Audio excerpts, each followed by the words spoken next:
Perişanız. Devletin bize vereceği yani şeye güveniyorduk. Neydi adı? Emekliye zam verecek. Emekliye ne zam verdi? 2 aydır benim emekli maaşım da kesiliyor kökünden.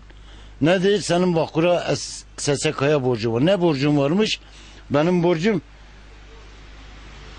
2008'de bir kanun çıkmış, yani sözde. Bana hiçbir tebligat verilmedi. Ya arkadaş, sen bu iş yerini çalıştırıyorsun, bak senin borcun var buraya, borçlusun, karşısın. Sen gel bu borcu öde bana deseydi.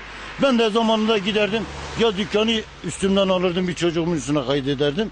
Veyahut da silerdim, başka birisini verirdim. Bu maaşı niye kesmişler?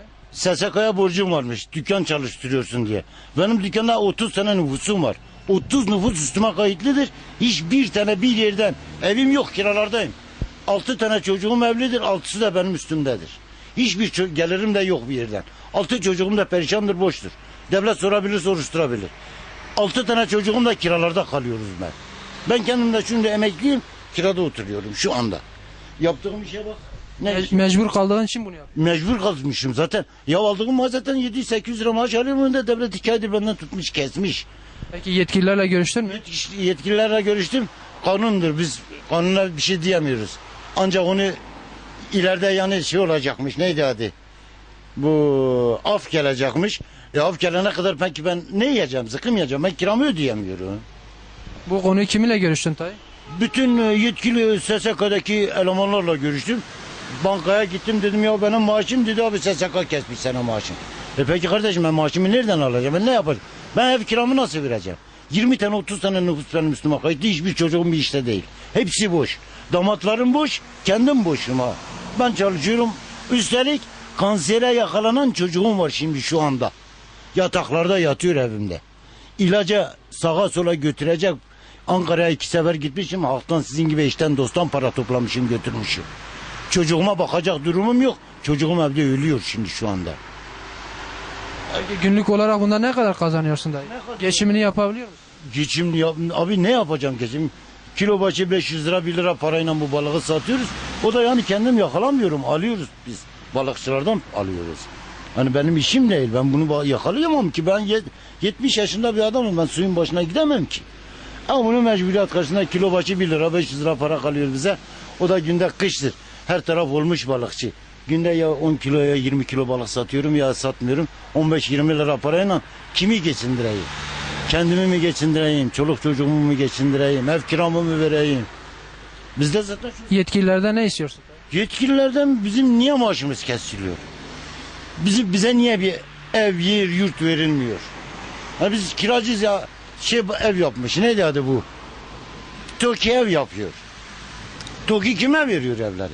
TOKİ vermiş zengine. Parası olan gidip bastırıyor, TOKİ'den evi alıyor. Muş'ta ev yapılmış, polis lojmanlarının TŞ'de, şekerin orada hiç haberimiz olmadan kime satıldığı belli değil. Kim almış TOKİ'nin evlerini? Benim evim, yerim, yurdum yok ya, kiradayım, boştayım, ha barakadaydım. 20-30 yıl dörtlü barakada kaldım. 30 yıl sonra dediler ki size barakanın yerine ev yapacağız. Tuttular barakamızı, yıktılar. Bizi attılar ortalığa. Şimdi ben dışarıda sürünüyorum. Benim hak sahibi olduğum halde beni 66 depreminde heyelan zamanında Kale Mahallesi'nden bizi hak sahibi olarak evimi yıktılar. Devlet, belediye tarafından yıkıldı evimiz, valilik tarafından yıkım kağıtlarımız da var. Bize dediler ki siz gidin filan yerde oturun. İleride geçici baraka olarak burada kalın. Ondan sonra ev yapıp sizi oraya vereceğiz.